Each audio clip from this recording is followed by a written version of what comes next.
There are things that are under our control and others that are not: opinions, preferences, desires, and aversions. In a word, everything that is inherent in our actions is under our control. On the other hand, the body, wealth, reputation, authorities, in a word, everything that is not inherent to our actions, is beyond our control.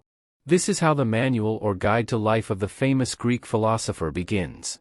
If you want to live a fulfilling life without an excess of soul afflictions, you must understand that there are things under your control and others that are not. Our duty is to spend our energy on what is under our command and ignore what is not. One of the greatest problems a human being can face is the opinions and judgments of other people. It's practically inevitable to be affected, negatively or positively, by them. If you truly want to avoid being affected, you must understand that the opinions of others, insults, or any type of personal attack are not under your control. In the Manual of Life, we learn how to act in the case of being the object of an offense.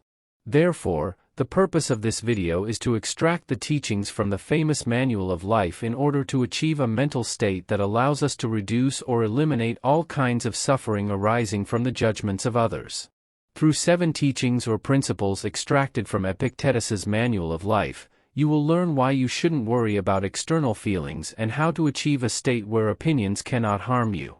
If you're new here, consider subscribing so you don't miss out on all the valuable content we're preparing for you.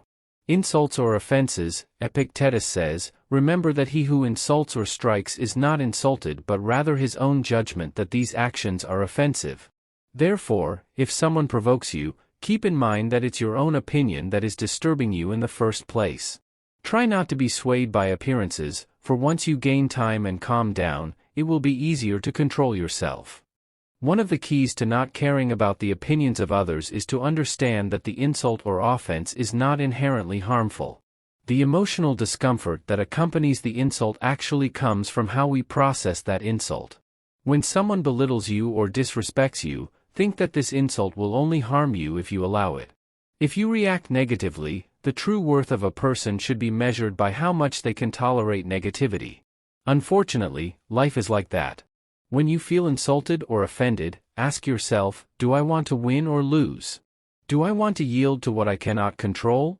Let me draw a parallel with Stoicism and pleasures. If we want to stop being influenced by them, we must not fight against desire, for desire will never disappear. The difference lies in how we process that desire, if we completely surrender to it or ignore it.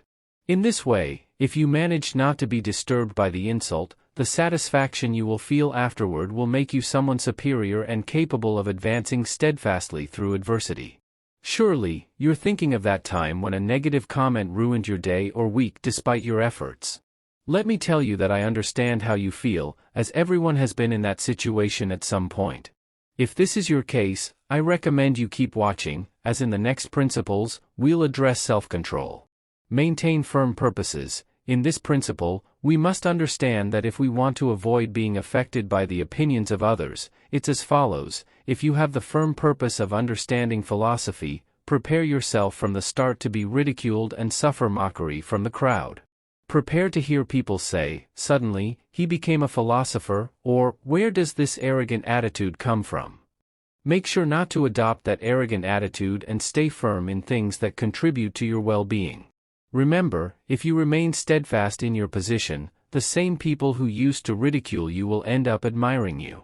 But if you let yourself be convinced by others, you'll be ridiculed twice, those who wanted to become philosophers. But even if you don't want to become a philosopher, this principle proposed by the Greek can be applied to any other aspect of our lives.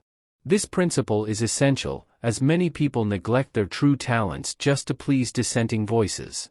What Epictetus tells us is that if we allow our purpose to be influenced by the fear of others' opinions, we won't fail because we tried and didn't succeed, but because we yielded to the opinions of others.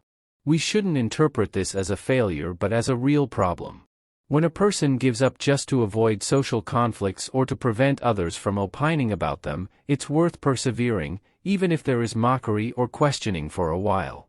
After all, by moving forward, you'll be living according to your own nature. I recommend you think about this whenever you need to make a decision in your life. Consider your priorities and understand the true reason behind your choices. Don't worry if someone speaks ill of you. Don't let the idea of living in dishonor and being nobody anywhere worry you. For if not receiving honors were a bad thing, then others would have the power to make us unhappy, and that's not how things work. The truth is that you are only someone in things that are under your control and that depend on your decisions.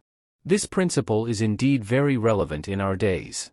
How many times have you done something you really didn't want to just to gain someone's approval, especially on social media?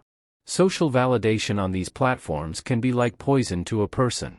We should ask ourselves, is it worth changing who we really are just to get a little satisfaction? Is it worth putting our emotional well-being in the hands of others? My answer is clear, no. I recommend you reflect on this, as we've all been caught doing something that embarrasses us but isn't malicious at some point. Why care if they laugh at you or marginalize you in terms of popularity? Do you truly believe your happiness depends on how popular you are? If you live like that, you'll be in constant conflict, as your happiness isn't in your hands. Therefore, you'll live in a constant state of tension, changing your essence not to lose status. One of the main points of Stoicism is to care only about what is under your control and become imperturbable regarding what isn't. Regarding insults, remember that nobody can hurt you unless you allow it. If someone harms you or speaks ill of you, remember that they act believing that they are right to do so. It's not possible for everyone to act according to what you consider right, but it doesn't seem right to them. So if someone judges you based on a false appearance, it's them who harm themselves with their mistake.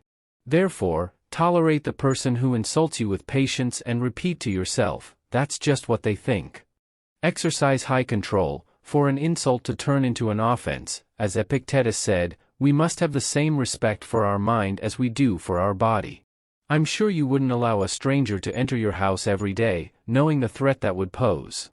Yet, when we receive an insult and process it as an offense, we allow that person to enter our mind and stay there for a few days.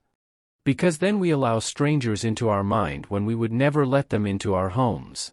To achieve a state where we ignore the negative feelings arising from an offense, discipline and self-control must be accumulated. Apply this to all situations in life, including with family.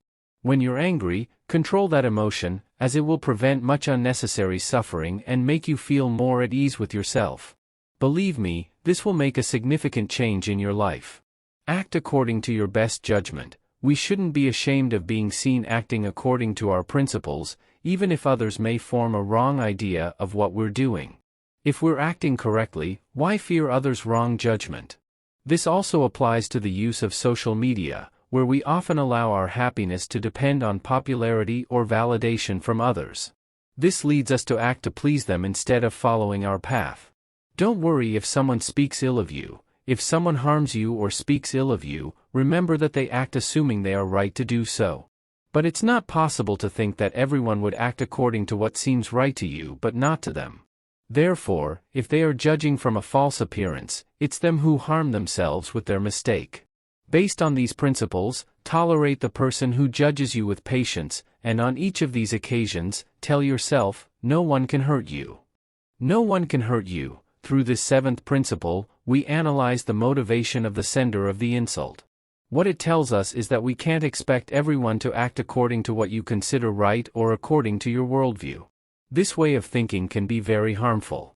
We should consider the following reflection: is it really viable to believe that everyone has the same worldview as you? Thinking like this is quite naive. Therefore, if someone insults you, believing they know the truth about you, deeply consider the following: you know who you are, you know what you think, you know why you act and why you do what you do. The only knower of the truth about you is yourself. So, in the case of a stranger insulting you in some way, you must ask yourself the following: did I act wrongly? If the answer is no, ask yourself, can I enter their mind and understand the reason for the insult? It's evident that you can't.